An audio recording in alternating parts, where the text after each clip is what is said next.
انا بالنسبه لي مزوجه مغربي وعايش في بلجيكا. ما عندوش ثقافه، يعني ثقافه عامه جنسيه. ما تيامن بالشعوذه، تيامن يعني عنده واحد الاخر ما كيفهمش في ما كندير نوضح لك ما تيعرفش كيفاش يتعامل، كيفاش. المهم هو اصلا تزاد تما هذا، ولكن في الاصل مغربي ما عندوش شي معلومات كيفاش يتعامل معايا. بالنسبه لي انا مرتو، هذا الشيء اللي نقدر نقول لك. هذا هو المشكل اللي عندي. ما عنده كيعاني بزاف، عنده بحال الشكل ديال هاجس، ما كيعرفش كيفاش يتعامل معايا فيه.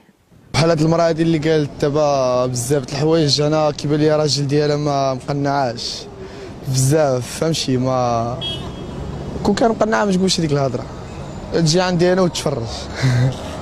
كندوي معاك مقنعاش. هو شي كتقول لهم ثقافه جنسيه ما كايناش في بزاف د الحوايج. مشاكل كاينه، ويلي هو كيبان لك راجل ما كايناش بعدا. المغرب كتجينيش بحال اوروب، المغرب سخان.